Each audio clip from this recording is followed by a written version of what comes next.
پھر ایک شخص ایسا بدبخت آیا، بخت نصر اس کا نام تھا، اس نے خانہ کعبہ، اس نے مسجد اقصی کی اس نے اس پر قبضہ کر لیا اور اس کو توڑ پھوڑ دیا، بیل کو تباہ و برباد کر دیا۔ اس سے پھر عیسائیوں نے اس پر قبضہ کیا، عیسائیوں کی حکومت آ گئی۔ اب حضرت عمر فاروق رضی اللہ تعالیٰ عنہ کا دور تھا۔ حضرت عمر فاروق رضی اللہ تعالیٰ عنہ مسلمانوں کا لشکر انہوں نے حضرت ابو عبیدہ الجراح کی سپہ سالاری میں حضرت عمر فاروق رضی اللہ تعالیٰ عنہ نے لشکر بھیجا۔ وہ لشکر دوسرے علاقوں کو فتح کرتا کرتا فلسطین پر پہنچ گیا۔ حضرت ابو عبیدہ الجراح رضی اللہ تعالیٰ عنہ نے 3 ماہ تک اس فلسطین شہر کا محاصرہ کیا، ان لوگوں کو اندر قید کر دیا اور جنگ جاری رہی۔ ایک دن ایسا ہوا کہ ان کا جو پادری تھا نا، اس قلعے کی شہر کی دیوار پہ آ کے کھڑا ہو گیا اور کہنے لگا کہ ابو عبیدہ تم سپہ سالار ہو، میں تمہیں ایک بات بتاؤں، 3-4 ماہ ہو گئے ہیں تمہیں اس کا محاصرہ کیا، تمہیں فتح نہیں، اس کو فتح ہوگی بھی نہیں۔ ہماری کتابوں میں لکھا ہے کہ فلسطین کو فتح کرنے والا بندہ، اس کی 3 علامتیں ہوگی، 3 نشانیاں ہوگی۔ اگر تجھ میں ہیں یا تجھ میں سے کسی میں 3 نشانیاں ہیں تب یہ فلسطین فتح ہوگا، اور اگر وہ شخص آ جائے گا تو ہم بغیر جنگ کیے ہوئے، لڑائی کیے ہوئے اس شہر کی چابیاں اس کے ہاتھ میں تھما دیں گے۔ حضرت ابو عبیدہ الجراح نے کہا کہ اچھا بتاؤ تو صحیح، اگر مجھ سے یہ فتح نہیں ہوگا تو وہ شخص کون ہے جس کی 3 نشانیاں کون سی ہیں؟ اس پادری نے کہا ہماری کتابوں میں لکھا ہے اس شخص کی پہلی نشانی یہ ہوگی کہ اس کے نام کے صرف 3 حرف ہوں گے۔ دوسری نشانی اس کی یہ ہوگی کہ وہ شخص حق اور باطل کو علیحدہ کرنے والا ہوگا، اور تیسری نشانی یہ ہوگی کہ وہ کسی نیک کام کرنے میں خدا رسول کے علاوہ کسی کی پرواہ نہیں کرے گا۔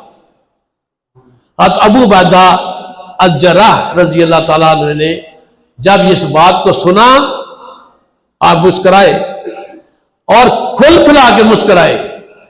وہ شخص کہنے لگا، پادری کہنے لگا کیوں ہنستے ہو اتنا؟ آپ نے ارشاد فرمایا کہ یہ جو تم نے نشانیاں بتائی ہیں یہ فلسطین ہمارا ہے آج کے بعد۔ کیوں تمہارا ہے، کیا وجہ ہے؟ اس نے کہا یہ 3 نشانیاں بتانے والا ہمارا خلیفۃ المسلمین عمر فاروق ہے، ان کے نام میں 3 حرف ہیں، عین میم اور رے، اور ان میں یہ ہے کہ وہ حق اور باطل میں فرق کرنے والے ہیں، اس لیے ان کا نام آقا کی صلی اللہ علیہ وسلم نے فاروق رکھا ہے۔ تیسری بات یہ ہے کہ اللہ رسول کے کام میں، نیکیوں کے کام میں خدا رسول کے علاوہ کسی کی پرواہ نہیں کرتے۔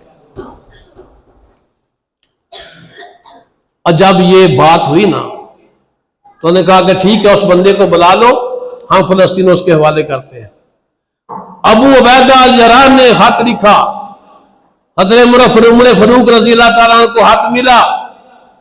علی المرتضیٰ شیر خدا رضی اللہ تعالیٰ نے جو مشاورت کی ٹیم بیٹھی ہوئی تھی اس میں ارشاد فرمایا کہ جائیں، اسی میں حکمت ہے، آپ کا جانا ضروری ہے۔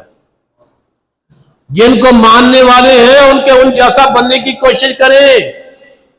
حضرت عمر فاروق رضی اللہ تعالیٰ نے 7 غلام دیا، 7 اونٹ لیا، اس پہ سوار ہو گئے، طے پایا کہ ایک منزل کے بعد دوسرا بیٹھے گا، دوسری منزل کے بعد پھر وہ پہلا بیٹھے گا، باری باری بیٹھنے کا فیصلہ ہو گیا۔